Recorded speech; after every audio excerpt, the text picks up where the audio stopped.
Hi കൂട്ടുകാരെ, സെലിം ബ്ലോസിലേക്ക് സ്വാഗതം. ഇന്ന് കാടമുട്ട വെച്ചൊരു റെസിപ്പി നോക്കാം. അതിനായിട്ട് 10 കാടമുട്ടയാണ് എടുത്തിരിക്കുന്നത്. ഇതുപോലെ ഇത് ബോയിൽ ചെയ്തെടുത്തതാണ് ഉണ്ടല്ലോ.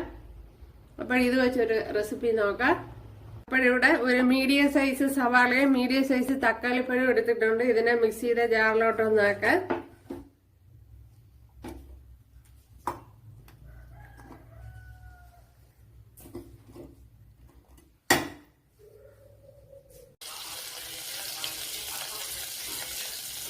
കുറച്ച് കടുക് ചേർത്ത് കൊടുക്കുക, അതുപോലെ വെളിച്ചെണ്ണ ചേർത്ത് കൊടുത്തിട്ടുണ്ട്.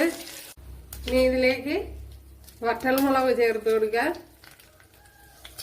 അപ്പം ഞാൻ വെളിച്ചെണ്ണയാണ് ഒഴിച്ചു കൊടുത്തത്.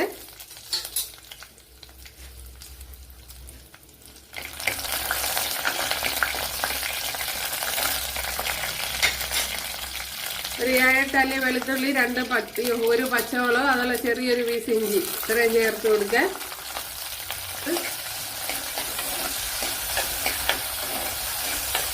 ഇനി ഇതൊന്ന് നല്ലതുപോലെ ഒന്ന് മൂത്ത് വരണം. ഇനി ഇതിലേക്ക്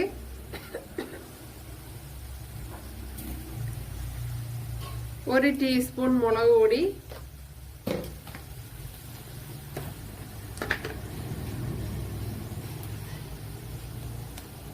ഒരു ടീസ്പൂൺ മല്ലിപ്പൊടി,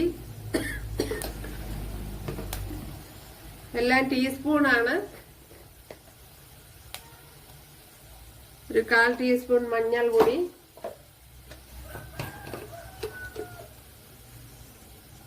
അതേപോലെ ഒരു 1/4 ടീസ്പൂൺ കുരുമുളക് പൊടി,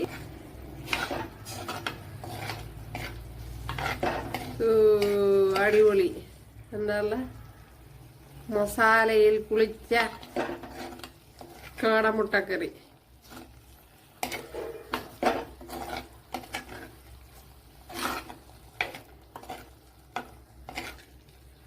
നല്ലതുപോലെ വഴറ്റി തന്നെ എടുക്കണം.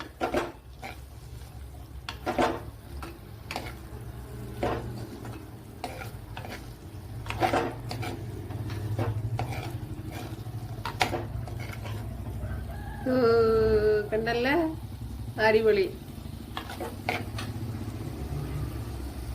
കണ്ടല്ലേ. നമ്മുടെ റെസിപ്പി ഇവിടെ റെഡി ആയിട്ടുണ്ട്. അപ്പൊ എല്ലാരും ചെയ്ത് നോക്കുക കൂട്ടുകാരെ. ഇഷ്ടമായ സബ്സ്ക്രൈബ് ചെയ്ത് സപ്പോർട്ട് ചെയ്യുക. അടുത്തൊരു വീഡിയോ ആയിട്ട് കാണാന്ന് പറഞ്ഞുകൊണ്ട് എല്ലാവർക്കും താങ്ക്സ്.